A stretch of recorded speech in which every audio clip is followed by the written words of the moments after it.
సన్మానించాలనుకుంటున్నాను. అతనికి బర్త్డే కాబట్టి ఆ కార్యక్రమం అంటే నాకు సంకల్పం అనిపించింది, దానికి చేస్తాను. ఆ వ్యక్తి ఎవరో కాదు, మన కావలి భాస్కర్ రావు. ఎందుకు కావలి భాస్కర్ రావు గారిని సన్మానించాలనుకుంటున్నాను అది కూడా మీకు చెప్పాలి కదా.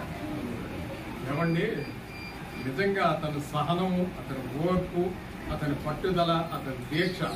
బాబా గారు ఒకటే చెప్పారు, ప్రేమించందని సేవించందని.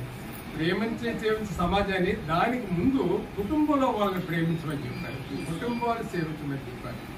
అతనికి పరిస్థితులు ఎలాంటివి వచ్చాయంటే, అతని మనవరాళ్ళిద్దరూ చిన్నపిల్లలప్పుడే తల్లి చనిపోవడం జరిగింది. తర్వాత ఏదైనా ఆర్థిక ఉంటే చూడాలనుకుంటే అతని భార్య కూడా చనిపోవడం జరిగింది. మరి ఆ కొడుకులిద్దరూ చాలా దూరంగా వేరే వేరే గ్రామాల్లో ఉద్యోగాలు చేసుకుంటున్నారు. అలాంటి పరిస్థితుల్లో ఇతను ఎంతో ఓపికగా, ఎంతో సహనంతో ఆ పిల్లలిద్దరినీ కూడా చిన్నప్పటి నుంచి వాళ్ళకి స్నానాలు పానాలు చేయించి, వాళ్ళకి అనేక రకాలైనటువంటి చదువులు, విద్యలు అన్నీ చెప్పించి, ఎంత పెద్ద తీసుకురమ్మని ఇవాళ తీసుకురాలేనట్టుంది మీకు అందరికీ చూపించాలని ఎంతో కష్టపడి అతను వాళ్ళకి సేవ చేసి ఈ వేళకి ఎంత పిల్లలు చక్కగా పెద్దవాళ్ళు అయ్యారు. ఇద్దరు కూడాను పెద్దవాళ్ళు అయ్యారు, పైగా చక్కగా చదువుకున్నారు. అది అంత ఎందుకంటే ఇలాంటి శ్రమ ఇంకోటి ఎవరైనా పడతారు, కానీ ఇలాంటి శ్రమ, ఇలాంటి బాధ్యత ఎవరు పడరు. అలాంటిది భాస్కర్ రావు గారు ఈ కుటుంబంలోనే అతను సేవ చేయడం, ప్రేమించడం స్టార్ట్ చేశాడు. సమాజానికి కూడా సేవ చేయాలని నేను కోరుకుంటూ ఉన్నాను. అంచేత భాస్కర్ రావు గారు దయచేసి ఇక్కడికి వస్తే నేను చిన్న చిరు సన్మానం చేస్తాను. ఏ బాబు అదే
विद्महे देवाय धीमहि तन्नः सर्वः प्रचोदयात् ॐ नागेश्वराय विद्महे देवाय धीमहि तन्नः सर्वः प्रचोदयात्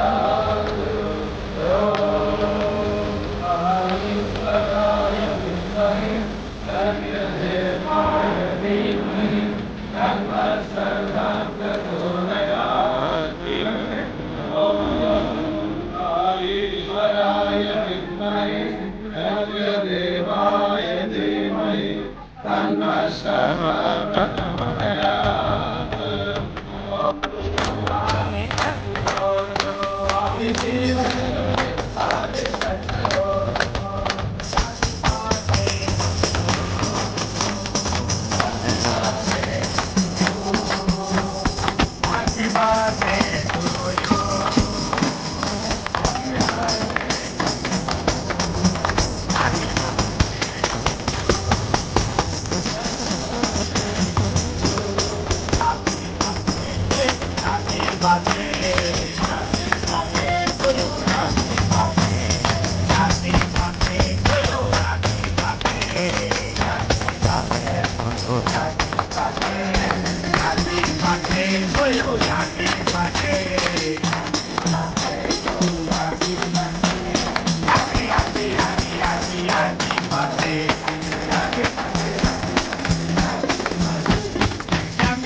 Thank you.